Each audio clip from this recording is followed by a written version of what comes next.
अच्छा, तो आज हम डिस्कस करेंगे साइकेट्री का lecture number 6 that is on eating disorder. Eating disorder में पहले what is eating disorder? It is abnormal eating pattern. अगर आप खुराक एबनॉर्मल तरीके से कर रहे हो, इट डिसरप्ट योर हेल्थ और साइकोसोशल फंक्शनिंग को ये डिसरप्ट कर देता है। तो if you have abnormal eating patterns that is eating disorder. ये आपके हेल्थ को ख़राब कर सकता है, आपके साइकोसोशल फंक्शनिंग को ये अफेक्ट कर सकता है। It is more common in women और ये यूजुअली प्रेजेंट होता है यूजुअली प्रेजेंट एडोलेसेंस और यंग एडल्टहुड में आपके साथ ये प्रेजेंट होगा। ये DSM-5 डिसऑर्डर्स में आता है। इसमें एनोरेक्सिया नर्वोसा, बुलिमिया नर्वोसा और बिंज ईटिंग डिसऑर्डर आपके साथ आते हैं। What is anorexia nervosa?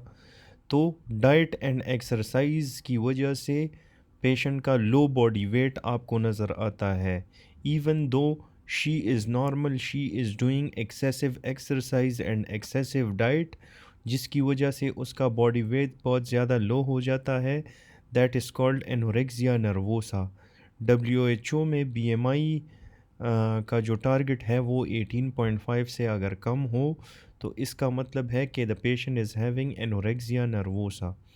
The patient को intense fear of gaining weight होगा, distorted perception of body weight होगा और increase mortality from malnutrition. तो मेन चीज़ क्या है कि एनोरेक्सिया नर्वोसा में पेशेंट को intense fear of gaining weight होता है, जिसकी वजह से उसका बॉडी वेट डिस्टॉर्ट हो जाता है और माल न्यूट्रिशन की वजह से उसकी डेथ हो जाती है। It often coexists with other disorder such as depression के साथ anxiety, OCD, post traumatic stress disorder, substance abuse. इन सारे डिफरेंट डिसऑर्डर्स के साथ ये को एग्जिस्ट करता है and it is often secondary to eating disorder. ये इम्प्रूव विद वेट रिस्टोरेशन और स्पेशली डिप्रेशन को अगर आप ट्रीट करते हो तो उसकी वजह से ये इम्प्रूव हो जाता है। एंडोक्राइन अफेक्ट इसके क्या होंगे कि GnRH की सिक्रीशन डिक्रीज़ हो जाएगी, LH और FSH की secretion will be less, patient will have amenorrhoea, most commonly female में होता है तो उनमें नो मेंसेस होगा और फंक्शनल हाइपोथैलेमिक एमेन्यूरिया होगी पेशेंट को। तो दीज आर वेरी इंपॉर्टेंट, आपने याद रखना है कि GnRH कम होगा, LH FSH कम होगा, एमेन्यूरिया होगी इन एनोरेक्सिया नर्वोसा। फिर इसके बाद इलेक्ट्रोलाइट्स की वजह से पेशेंट इलेक्ट्रोलाइट्स डिस्टर्ब होंगे। That's why patient will have inability to concentrate urine. उसकी वजह से फ्री वाटर लॉस होगा। It will cause hyponatremia, volume depletion और आपके साथ GFR डिक्रीज़ होगा। दूसरी बात इम्पॉर्टेंट बात है कि क्रेटिनिन आपके साथ लो होगा, जिसकी वजह से मसल मास कम हो जाता है, इट डिक्रीजेज़। इफ़ पर्जिंग हाइपोकेलीमिया भी हो सकती है। तो इलेक्ट्रोलाइट्स में कंसंट्रेशन ऑफ यूरिन को कंसंट्रेट नहीं कर पाएगा, फ्री वाटर लॉस हो जाता है, तो आपके साथ डाइल्यूट यूरिन जो है वो यूरिन में बाहर जाता है, वाटर लॉस होता है। It causes hyponatraemia, volume depletion और इसकी वजह से GFR डिक्रीज़ होता है। क्रेटिनिन आपके साथ लो होगा, जिसकी वजह से मसल मास डिक्रीजेज़ और उसके अलावा हाइपोकेलीमिया भी हो सकता है। बोन्स में ये बोन की डेंसिटी को डिक्रीज़ करता है due to low oestrogen and high cortisol. Oestrogen कम होगा, कोर्टिसोल हाई होगा, जिसकी वजह से बोन डेंसिटी कम हो जाएगी। Loss of cortical and trabecular bone, तो बोन के दो टाइप्स होते हैं, कॉर्टिकल बोन और ट्रेबेकुलर, वो दोनों आपके साथ लॉस हो जाएंगे। Patient will have osteopenia and osteoporosis, तो पेशेंट को ऑस्टियोपिनिया और ऑस्टियोपोरोसिस होगी साथ में। अच्छा, फिर बोन मैरो सप्रेशन भी आपको मिलती है, एनीमिया, ल्यूकोपिनिया, थ्रोम्बोसाइटोपिनिया। तो anaemia, leukopenia, thrombocytopenia, bone marrow suppression, ये सारी चीज़ें आपको मिल सकती है। इसके बाद फिज़िकल एग्जामिनेशन में लो बॉडी मास इंडेक्स BMI कम होगी, 18.5 से कम होगी। अगर माइल्ड केस है तो उसमें 17 टू 18.5 BMI होगी। मॉडरेट केस में 16 टू 16.99 या 16 टू 17, सेवेयर केस में 15 टू 15.99, तो आपने बीएमआई को देखना है, और अगर 15 से कम होगा तो this is extreme anorexia nervosa. फिर फिज़िकल एग्ज़ाम में ब्रेडिकार्डिया आपको मिलेगी, हाइपोटेंशन मिलेंगे, बाउल साउंड्स डिक्रीज़ हुए होंगे, patient will have dry scaly skin. तो ये आपको नज़र आ रहा है ड्राई स्केली स्किन, जिसे हम ज़ीरोसिस कहते हैं। हेयर लॉस होगा और लेन्यूगो हेयर ग्रोथ होगी which is soft fine hair. तो bradycardia, hypotension, bowel sounds decrease होंगे, ड्राई स्केली स्किन होगा which is called xerosis, hair loss, और hair growth lanugo hair growth होगी which is soft fine hair growth. फिर इसके बाद treatment में हम न्यूट्रिशनल रिहैबिलिटेशन देंगे, स्ट्रक्चर मील देंगे विद ऑब्जर्वेशन, और कैलोरी गोल को हम अचीव करेंगे। और इसके अलावा हम साइकोथेरेपी दे सकते हैं, जिसमें olanzapine is the drug which is anti psychotic. तो एंटी साइकोटिक थेरेपी, जिसे साइकोथेरेपी कहते हैं, उसमें हम ओलेंजापिन देंगे और न्यूट्रिशनल रिहैबिलिटेशन स्ट्रक्चर मील्स के साथ विद ऑब्जर्वेशन हम न्यूट्रिशनल रिहैब करते हैं और कैलोरी गोल को अचीव करेंगे। अच्छा, फिर इसके बाद आता है रीफीडिंग सिंड्रोम। तो रीफीडिंग सिंड्रोम का हॉलमार्क हाइपोफॉस्फेटीमिया है, फॉस्फेट आपके साथ कम होगा, लो PO4 from poor nutrition, glucose आपके साथ इंक्रीज़ इन, अगर पेशेंट ग्लूकोज लेता है तो उसकी वजह से इंसुलिन इंक्रीज़ हो जाता है, and it increase the metabolism. तो फर्दर क्या होता है कि इसकी वजह से PO4 कम हो जाता है फ्रॉम सेलुलर अपटेक, जिसकी वजह से there is loss of ATP, and आपके साथ कार्डियक और रेस्पिरेटरी फेलियर आपको रीफीडिंग सिंड्रोम में मिलते हैं। तो इसका हॉलमार्क क्या है? हाइपोफॉस्फेटीमिया। ये चीज़ आपने याद रखनी है। ये hypophosphatemia leads to cardiac and respiratory failure. Most fatalities cardiac की वजह से होती है, most deaths are cause due to cardiac dysfunction. Poor contractibility होती है हार्ट की, लो स्ट्रोक वॉल्यूम होगा, it leads to heart failure, arrhythmias. और प्रिवेंशन में slow refeeding, gentle increase calorie intake आप करते हो। तो ये रीफीडिंग सिंड्रोम बहुत इम्पॉर्टेंट है, इसमें आपने हाइपोफॉस्फेटीमिया का ख्याल रखना है, और हार्ट बहुत ज़्यादा इन्वॉल्व होता है, तो आपने स्लो रीफीडिंग करनी है, जेंटल इंक्रीज कैलोरी इनटेक करना है। फिर है bulimia nervosa. Bulimia nervosa is binge eating. आप सारा गंद वगैरह खाते हो, that is binge eating is bulimia nervosa. There is inappropriate compensation to avoid weight gain. Inappropriate compensation होती है to avoid weight gain, and patient will have vomiting, laxative, diuretics, enemas। ये चीज़ें पेशेंट जो है यूज़ करेगा, excessive exercise करेगा, fasting करेगा, and severely restrictive diets follow करेगा। इसके अलावा it occurs at least once a week for 3 months. Usually weight usually normal होता है, कॉन्ट्रास्टिंग विद एनोरेक्सिया जहाँ पे वेट कम होता है और यहाँ पे वेट नॉर्मल होगा। ये एटलीस्ट वंस होगा in a week for 3 months. Commonly को एग्जिस्ट करता है विद एंजाइटी, डिप्रेशन, PTSD और सब्सटेंस एब्यूज़ के साथ।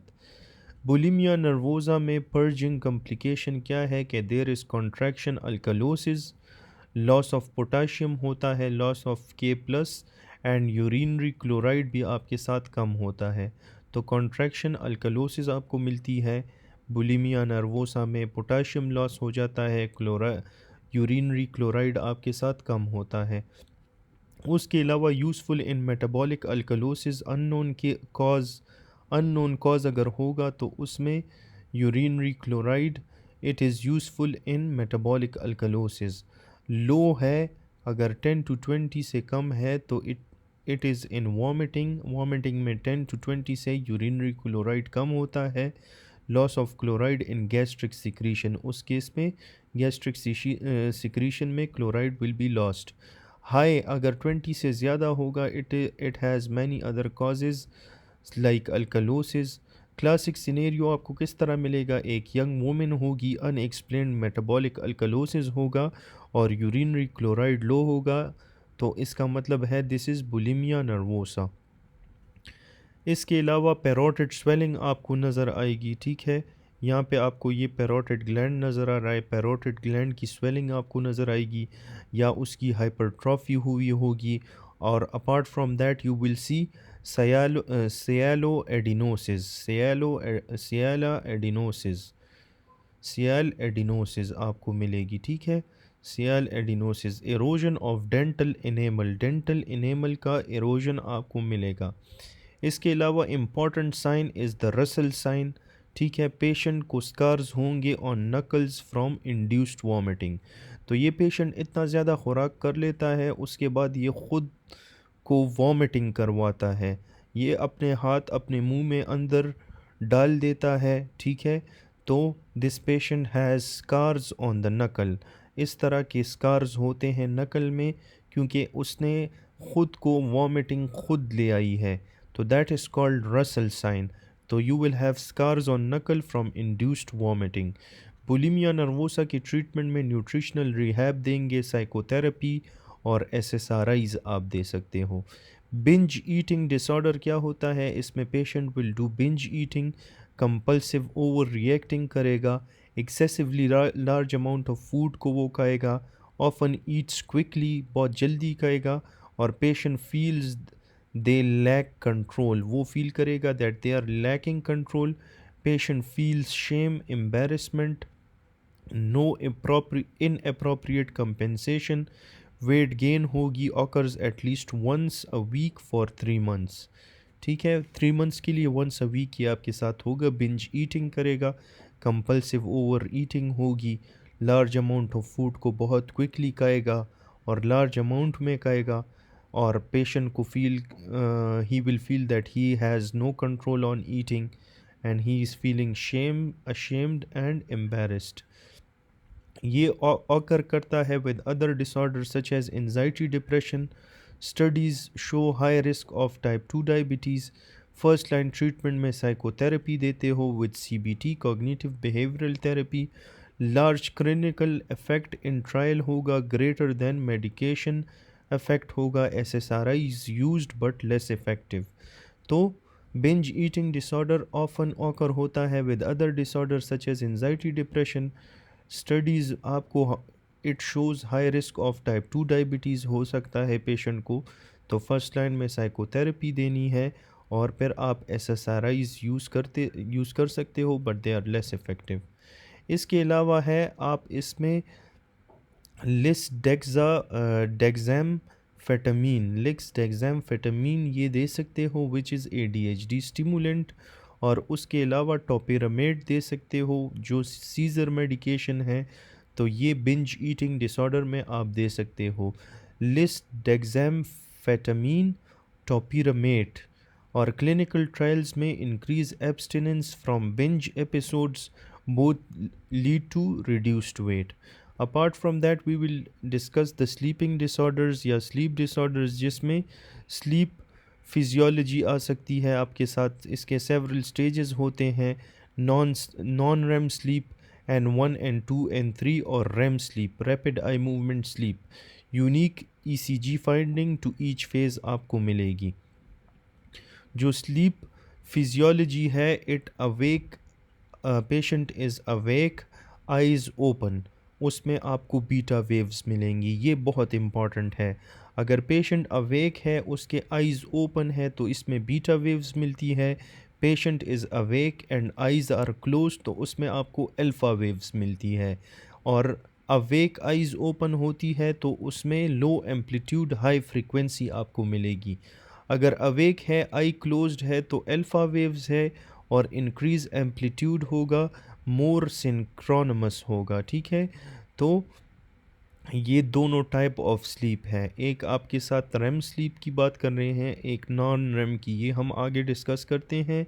जो N1 स्लीप है इसमें आपको थीटा वेव्स मिलेंगी, जो N2 स्लीप है इसमें भी आपको थीटा वेव्स मिलेंगी लेकिन उसके साथ के कम्प्लेक्सेस मिलेंगे, sudden increase in amplitude. N1 में it is the lightest sleep, patient is easy to wake up, smallest percentage होगा 5 to 10% स्लीप टाइम होगी इसकी। और N2 में भी आपको थीटा वेव्स मिलते हैं, के कम्प्लेक्सेस आपको मिलती है, sudden increase amplitude, this is अ के कम्प्लेक्स, सडनली आपके साथ एम्पलीट्यूड इंक्रीज़ हो जाता है। लार्जेस्ट परसेंटेज 50% स्लीप टाइम होगा, और ये आपने याद रखना है कि N2 स्लीप में पेशेंट आपके साथ टीथ ग्राइंडिंग करता है, जिसे हम ब्रक्सिज्म कहते हैं। तो this is very important for N2। फिर N3 आपके साथ लास्ट फेज़ ऑफ स्लीप होता है, इसमें भी आपको डेल्टा वेव्स मिलते हैं और स्लो वेव्स मिलते हैं। लोवेस्ट फ्रीक्वेंसी हाईएस्ट एम्पलीट्यूड होगा। ये डीपेस्ट स्लीप है, हार्डेस्ट टू वेक स्लीपर।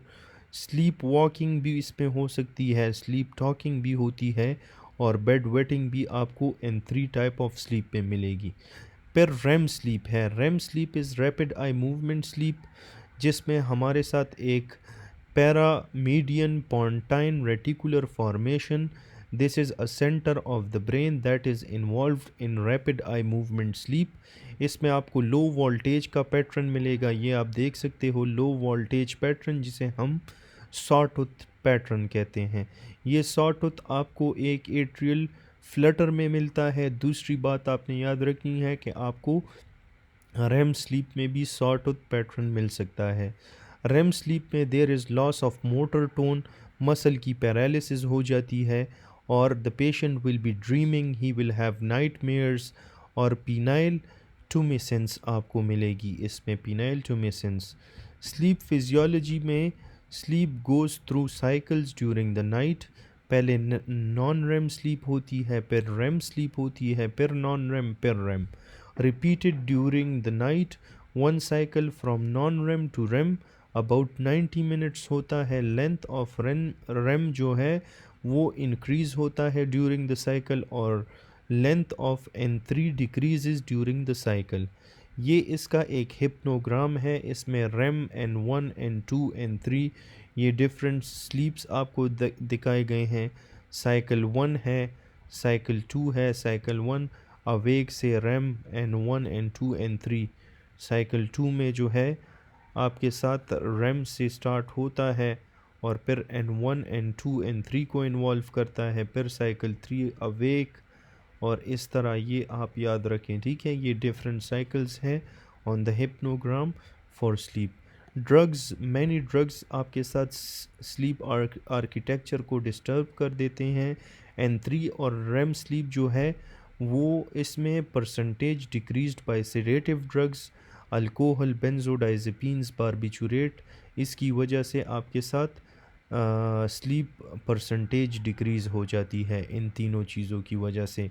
और एक आपके साथ नॉन बेंजोडाइजेपिन हिप्नोटिक्स हैं, जिसमें zolpidem, zaleplon, eszopiclone activate benzodiazepine GABA receptor, ये चीज़ें गाबा रिसेप्टर को एक्टिवेट करती हैं, and they have high affinity for BZ1 receptor.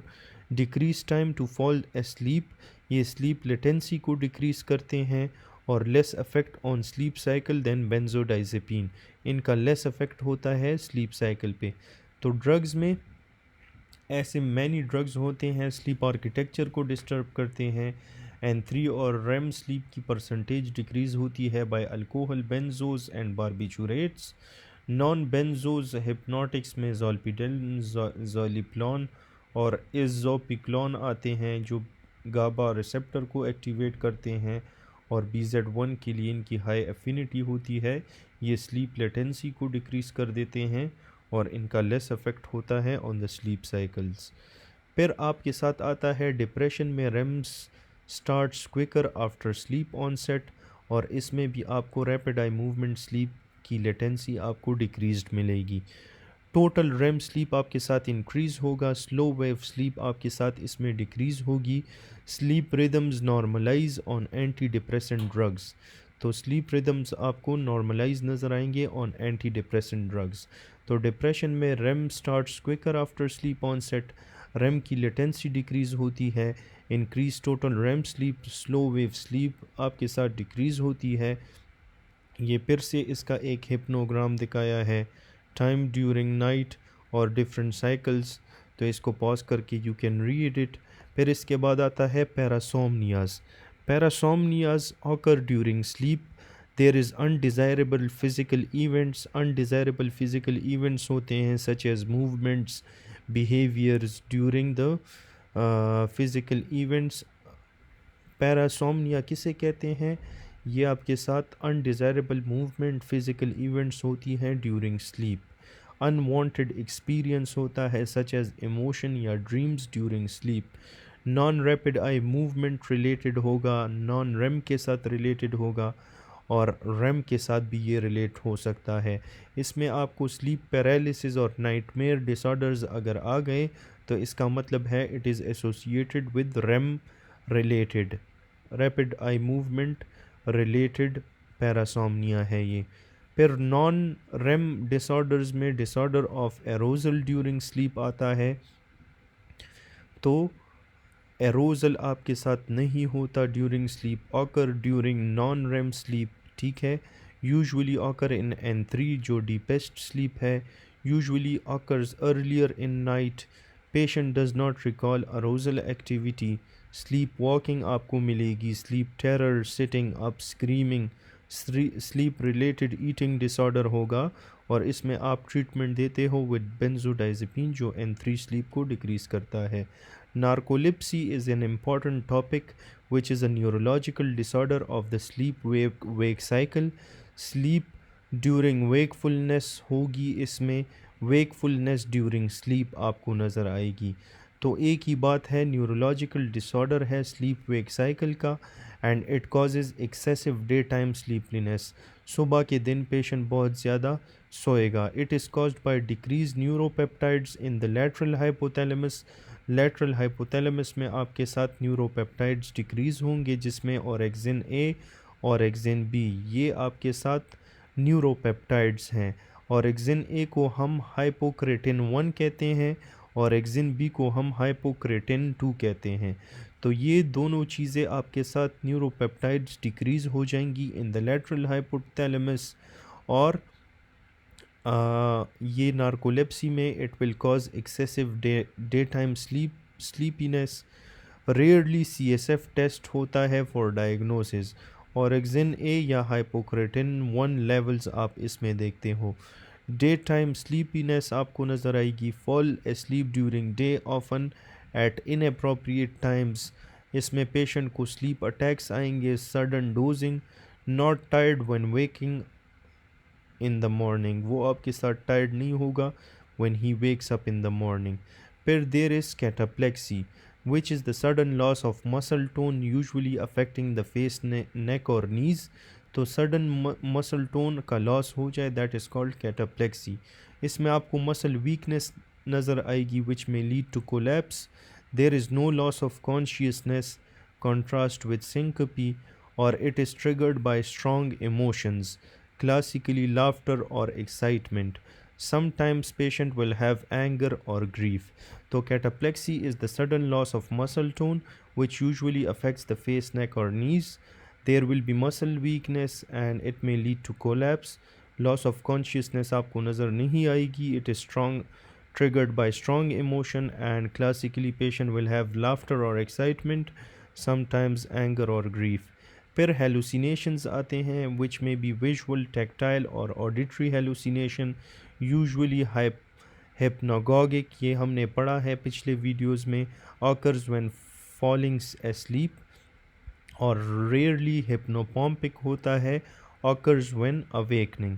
तो ये hallucinations हैं, ठीक है। hallucination के बाद sleep paralysis आता है which is inability to move after awakening for 1 to 2 minutes। It is caused by REM sleep while awake। तो पेशेंट को inability होगी to move after awakening for 1 to 2 minutes, वो मूवमेंट नहीं कर सकेगा जब वो उठ जाएगा for 1 to 2 minutes। इसे हम कहते हैं sleep paralysis. It is caused bye REM sleep while awake. ये रेम स्लीप की वजह से होता है जब पेशेंट अवेक होता है। लिमिटेड मूवमेंट आपको नज़र आएंगी ड्यूरिंग रेम स्लीप एक्टिविटी। ये आपके साथ may also occur just before falling asleep, जब बंदा सोने लगता है उससे पहले भी हो सकता है। May occur with hallucination which is scary for the patient. फिर आपके साथ नार्कोलेप्सी में एपिडेमियोलॉजी और इथियोलॉजी क्या है कि ये टीन्स में स्टार्ट होता है और अर्ली ट्वेंटीज़ में मेन और वुमेन का रेशो इक्वल होता है और यूजुअली स्पोरेडिकली ये ऑकर होता है, rarely in families. Auto immune hypothesis है इसकी, और orexin neurons killed by auto immune process और narcolepsy strongly associated with HLA-DQP1 इसके साथ स्ट्रांगली एसोसिएटेड होगा। ट्रीटमेंट में हम मोडेफिनिल देते हैं which controlled substances promotes wakefulness, poorly understood mechanism है और अफेक्ट होता है इसका ऑन डोपामिन, नॉरएपिनेफ्रिन और गाबा पे। तो मोडाफिनिल हम देते हैं नार्कोलिप्सी की ट्रीटमेंट में जो कंट्रोल्ड सब्सटेंस है और वेकफुलनेस को प्रमोट करेगा। फिर हम देते हैं मीथाइलफेनिडेट and amphetamines which are indirect सिंपैथोमिमेटिक्स। ये डोपामीन और नॉरएपिनेफ्रिन को इंक्रीज़ कर देता है, उसके CNS levels in the synapse को ये इंक्रीज़ कर देता है और ये आप ADHD में भी यूज़ कर सकते हो। तो नार्कोलिप्सी के ट्रीटमेंट में हम क्या क्या देते हैं, एक हम देते हैं मोडाफिनिल, ठीक है, दूसरा हम देते हैं मीथाइलफेनिडेट या एम्फेटामीन्स। नार्कोलिप्सी के ट्रीटमेंट में हम सोडियम ऑक्सीबेट दे सकते हैं which is salt form of gamma hydroxybutyrate ब्यूटायरेट। इसका सॉल्ट फॉर्म है, गाबा मेटाबोलाइट है, मैकेनिज्म ऑफ एक्शन नोन नहीं है और CNS डिप्रेसेंट है सिमिलर टू एनेस्थेटिक। इसका मेन बेनिफिट क्या है कि ये आपके साथ कैटाप्लेक्सी को रिड्यूस करता है और also improves nocturnal sleep, reduces day time sleepiness. Illegal version of GHB जो गैमा हाइड्रोक्सी ब्यूटायरेट है, तो इसे हम डेट रेप ड्रग भी कहते हैं। 1 डोज एट बेड टाइम अगर आप दे सकते हो तो repeat dose 2.5 to 4 hours later and set alarm, और many patient learn to wake on their own. तो नार्कोलिप्सी की ट्रीटमेंट हमने पढ़ ली, डिटेल से पढ़ ली, ठीक है। मोडाफिनिल देते हैं, एम्फेटामीन मीथाइलफेनिडेट देते हैं, सोडियम ऑक्सीबेट देते हैं।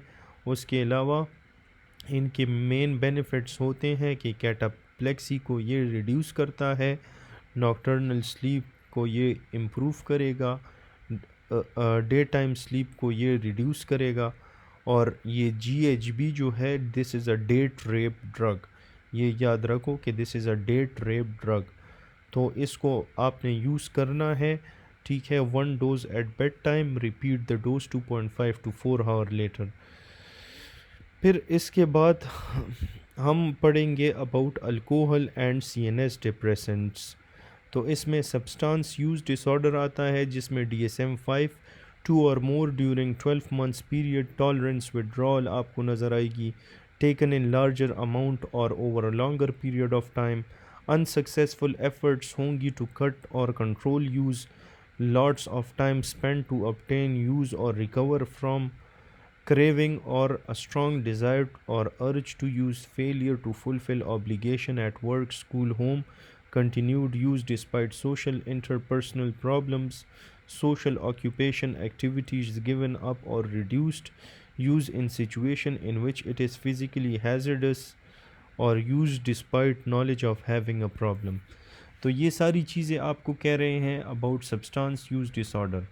तो अगर DSM-5 के मुताबिक 2 या more than 2 during 12 month period, तो उसकी वजह से पेशेंट को टॉलरेंस डेवलप होता है, विथड्रॉल सिम्टम्स भी उसको आ सकते हैं।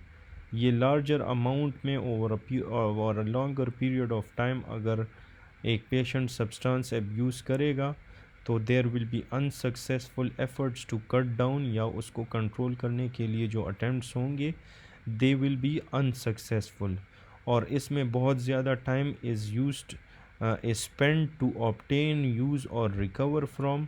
इसमें क्रेविंग या स्ट्रॉन्ग डिज़ायर या अर्ज टू यूज़ आपको नज़र आएगी। पेशेंट बहुत ज़्यादा क्रेविंग करेगा for the substance he is been misusing. He will have failure to fulfil obligations at work, school और होम, वहाँ पे ये अपने काम पूरे नहीं कर पाएगा। कंटिन्यूड यूज़ अगर वो करेगा तो इसकी वजह से सोशल या इंटरपर्सनल प्रॉब्लम्स आएंगी उसे। social occupational activities are given up or reduced, use in situation in which it is physically hazardous, ठीक है, और use despite knowledge of having a problem। फिर स्टेज चेंजेस क्या होगा, पहले प्री कॉन्टेम्पलेशन का स्टेज होता है।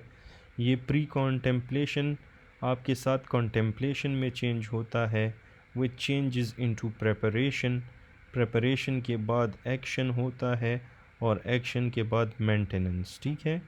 तो ये प्री कॉन्टेम्पलेशन से स्टार्ट होता है, फिर कॉन्टेम्पलेशन में चेंज होता है विच इज़ रिवर्सिबल, फिर प्रेपरेशन में विच इज़ रिवर्सिबल, फिर एक्शन और मेंटेनेंस, मेंटेनेंस में आपको रिलैप्स भी आ सकता है। तो these are the different stages of changes. Stages of changes में पहला प्री कॉन्टेम्पलेशन है, no intention of behaviour change, patient कोई बिहेवियर चेंज करने के मूड में नहीं होगा। May not recognise acknowledge problem, उसको प्रॉब्लम के बारे में कोई आइडिया इसमें नहीं होता। कॉन्टेम्पलेशन में ही aware problem exists but not yet willing to change, उसको पता है कि प्रॉब्लम आई है लेकिन वो अभी चेंज नहीं होना चाहता। फिर प्रेपरेशन है, he is intending to take action, that is called preparation. उसके बाद पेशेंट एक्शन ले लेता है, मेंटेनेंस करता है और रिलैप्स आता है। फिर अल्कोहल में इथाइल अल्कोहल इथेनॉल जो है ये आपके साथ most of the symptoms cause करता है। It is found in alcoholic beverages, commonly abused substance है, मेटाबोलाइज्ड बाय द लिवर है और इसके बायोकेमिकल इफ़ेक्ट्स हैं बहुत ज़्यादा। अल्कोहल इंटॉक्सिकेशन में सीएनएस डिप्रेसेंट्स हो सकता है, स्पीच आपकी स्लर हो जाती है, इनकोऑर्डिनेशन होगा, अनस्टडी गेट, स्टूपर या कॉमा। अच्छा, before proceeding please do subscribe to this channel, I am making all these videos for you guys, so I would really appreciate it if you give me your support in response, so I'll be really grateful. So alcohol intoxication में patient को CNS depressant, CNS depressant, slur speech, incoordination, gait उसकी proper नहीं होगी, चलने का style proper नहीं होगा, he will have stupor और कॉमा। अल्कोहल इंटॉक्सिकेशन में सीरम में ब्लड अल्कोहल कंसंट्रेशन आप देखते हो तो जो लीगल लिमिट है that is 80 mg per decilitre, 0.08 gram per decilitre और 0.08 और 8%, ये आपके साथ एक लीगल लिमिट है। Number of drinks to reach limit varies with size, तो ये आपके साथ अगर एक पेशेंट बहुत मोटा है तो उसमें number of drinks to reach limit, तो ये आपके साथ साइज़ के साथ डिफरेंट होता है। अल्कोहल बायोमार्कर्स जो है ये लिवर को डैमेज करता है, it is use to screen for heavy chronic use.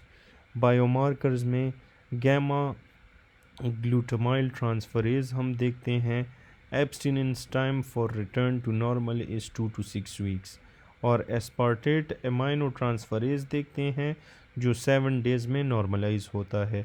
It is also seen in chronic use जहाँ पे MCV ज़्यादा होगा, mean corpuscular volume, and patient will also have hypertension.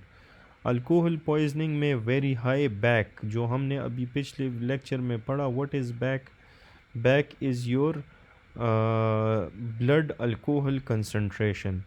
तो आपके साथ क्या होगा कि अल्कोहल पॉइजनिंग में there is very high back which will lead to respiratory depression, it can be fatal और treatment supportive होती है, इसमें ICU care might be required। withdrawal में heavy drinkers after abrupt cessation जब करते हैं तो 6 to 24 hours after last drink patient को ट्रेमर्स आएंगे, एंजाइटी, GI अपसेट आएगा, हेडेक आएगा, स्वेटिंग, पैल्पिटेशन आएगी और मेंटल स्टेटस उसका इंटैक्ट होगा, जिसे हम ये विड्रॉल सिम्टम्स में ये चीज़ें आएगी अगर एक हैवी ड्रिंकर है और उसने अल्कोहल को छोड़ दिया। अल्कोहल सीजर्स आपको नज़र आते हैं 6 to 48 hours after last drink. Generalise tonic clonic seizures होंगे, सिंगल होगा या क्लस्टर्स ऑफ 2 और 3 में आपको मिलेगा। फिर alcohol hallucination 12 to 48 hours after last drink आपको नज़र आती है, ये ऑफन विजुअल हेलुसिनेशंस होते हैं। Patient might be seeing insects और एनिमल्स, उसको इंसेक्ट्स या एनिमल्स नज़र आएंगे. He will be hearing voices and there will be tactile sensation.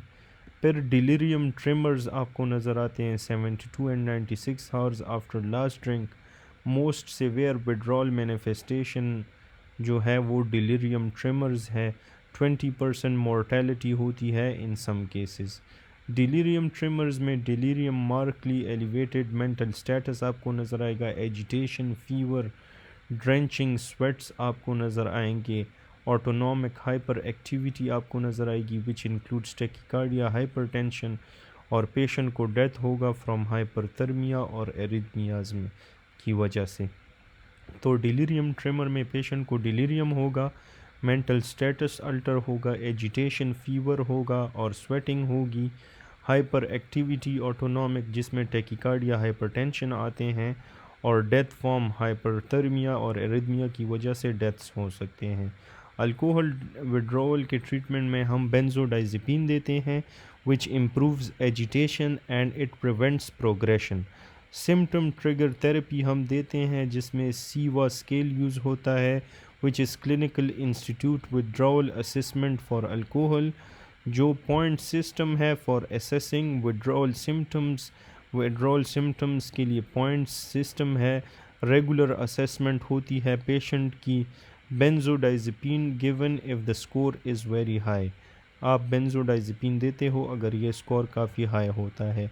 अल्कोहलिज़म therapy क्या है कि सपोर्ट ग्रुप्स में आप अल्कोहलिक्स को डाल देते हो, ठीक है. 3 FDA अप्रूव्ड ड्रग्स इसमें देते हो जिसमें डाइसल्फिराम है, ठीक है, विच इज़ एंट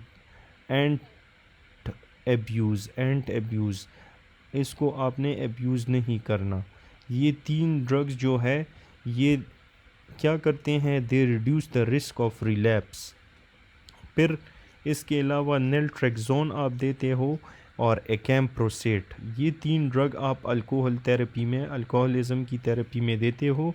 डाइसल्फिराम, नेल्ट्रेक्सोन और एकैम्प्रोसेट, ये 3 चीज़ें आप दोगे अल्कोहल विड्रॉल के सिम्टम्स में, ठीक है, अल्कोहल विड्रॉल में, अल्कोहलिज्म थेरेपी में.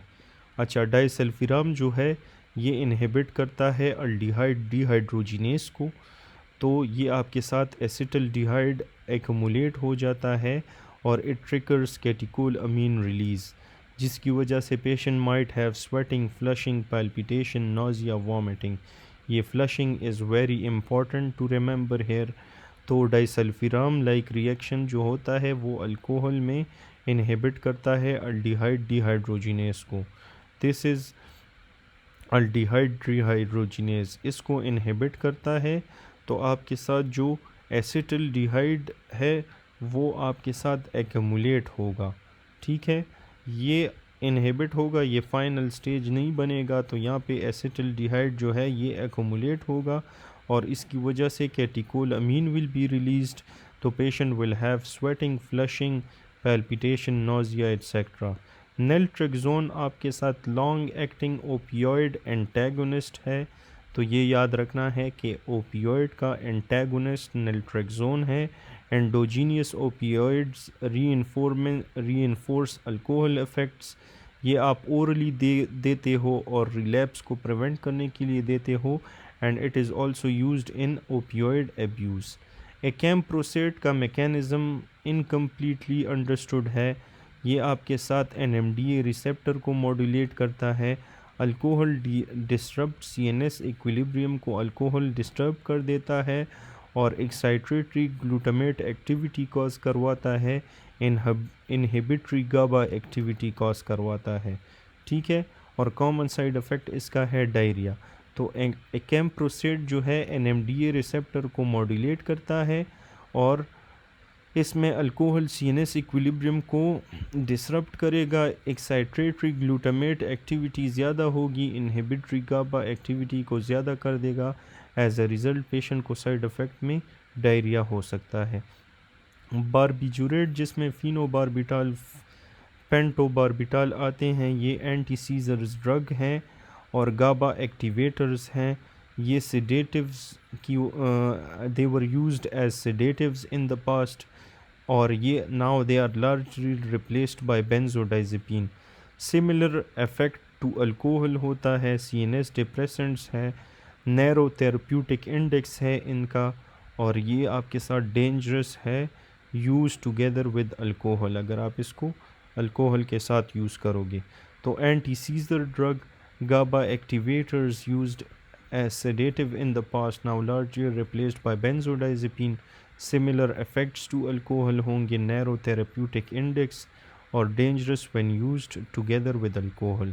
फिर बारबिटूरेट्स में ओवरडोज में रिस्पायरेटरी डिप्रेशन होगा जिसका नो एंटीडोट है, सपोर्टिव केयर देनी है, heavy users must be weaned, और एब्रप्ट विड्रॉल में पेशेंट को delirium, hallucination, seizures, cardiovascular collapse हो सकता है which can lead to death.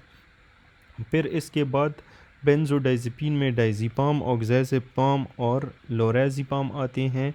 Many medical uses हुए हैं इनके such as anxiety, alcohol withdrawal, classic overdose presentation में CNS depression with normal vitals आपको नज़र आएंगे, अल्टर मेंटल स्टेटस नज़र आएगा, स्लर स्पीच और एटेक्सिया। ये चीज़ें आपको क्लासिक ओवरडोज प्रेजेंटेशन में मिल सकती है of benzodiazepine. It rarely causes respiratory depression. फिर आपके साथ फ्लूमेज़निल है which is antagonist of benzodiazepine receptor. ये आप यूज़ करते हो टू ट्रीट ओवरडोज। कंट्रोवर्शियल है, still it is controversial. Overdose has low mortality rate. Flumazenil आपके साथ विड्रॉवल सीजर्स कॉज करवा सकता है। और last slide is about benzodiazepine withdrawal.